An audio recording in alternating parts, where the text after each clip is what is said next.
Okay, our next technique is called a gesso transfer. So for your gesso transfer, you need your gesso again, and then you need either a commercially printed product, so it can be a dictionary page, newspaper, or it can be like out of a handout or a pamphlet or something you found elsewhere.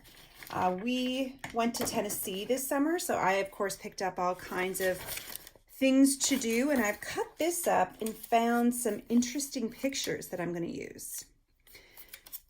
So these are the things you're going to need for your gesso transfer. On your builder page, you're only required to do one, but if you'd like to do more as you get working on your My Mantra assignment, you are more than welcome to do so. All right, so the first thing you need to do, we're going to put down a layer of gesso. The idea is when we put the layer of gesso down, we're going to flip over. So if I want to transfer this image, I'm going to put the image into the gesso.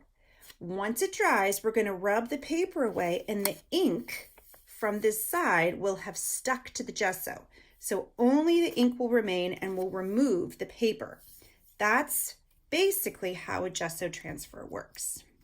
I'm trying to get as much water off my brush. And because I'm doing a circle theme, I'm just going to make myself a circle to put my image on. Now, obviously this is not a square, but it doesn't matter. The part that I want to show will be in a circle. So whatever will transfer will be in the shape or whatever gesso you put down. Now the key is you want your gesso to be wet. If it's dry, the ink will have nothing to attach itself to, and you want to have a fairly thick layer. Now again, this is kind of a handy way to get rid of things that you may not want. So if you've made a mistake, maybe do a gesso transfer on top and it'll cover up that mistake that you made. Okay, nice and wet. Now next step, you're going to take, and be careful with your brush, you don't want to leave that, put that in some water so the gesso doesn't dry in your brush. Take your transfer, flip it over, and stick the side you want it to see when you're finished into the gesso and rub. Now you can see I've left a little bit of gesso hanging out, so I'm going to try to be careful and not touch that. And I'm just going to rub my image. Rub, rub, rub to make sure it's super stuck into that gesso. Now, a lot of different transfer and mixed media artists say, pull it out now. And you can. Generally, you don't get as clear of an image. So if you want more of a rustic look where some of the image is gone and some of it's there, you can pull it immediately. I'm more of a clear and concise image maker. Now, you have to let it dry for quite some time, but I have a dryer.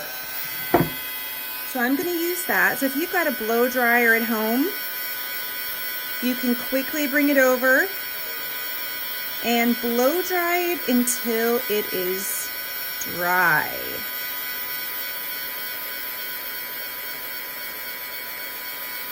Blow dryers are amazing for speeding up all kinds of projects. If you're doing watercolor, pull out the blow dryer. If you're doing acrylic paint, pull out the blow dryer. If you're doing modeling paste, pull out the blow dryer. It can really speed up your art making. Usually at school, I make you guys wait for an entire class period before, the big reveal. I'm feeling like this is pretty good. I'm using an embossing gun, which shoots off a lot of heat. But I feel like, and that's not coming off on my finger, so it's pretty dry. Now, your next step, it gets a little bit messy. And a lot of people don't like the feeling of this on their fingers. I don't mind it, but if you have rubber gloves at home and you generally don't like, weird sensory experiences, this might be the time. So again, you need clean water. Otherwise, whatever water you put on here will stain your page, will stain your gesso transfer. So you're going to dip your finger in your water. Again, I'm like, use really clean water. And my water is got some gesso white in it, but besides that, it's pretty clean. And you're just going to wet the surface. Now you want to make sure you're wetting generally where you put the gesso. You don't want to get your paper wetter than it has to be. And if you've got like pencil or something in the vicinity, it will smudge it.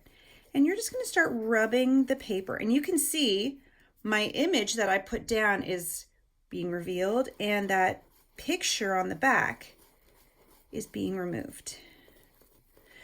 Now you must use a photocopy or something from a laser printer. You can't use inkjet, unfortunately. Inkjet, because it's water-based, it will just come right off. So you can see with the water, the rest of my paper is pretty much peeled off. And then I'm just going to keep rubbing. Now the big question is, when do I stop rubbing? When do I know that all the paper is gone and I just have gesso left? Really, it's just kind of a feeling thing. You don't want to keep rubbing too hard, otherwise you'll rub the ink right off. You can see I wasn't quite wet enough over on this side, but it did pretty well on this side. And that is pretty much how you do a gesso transfer.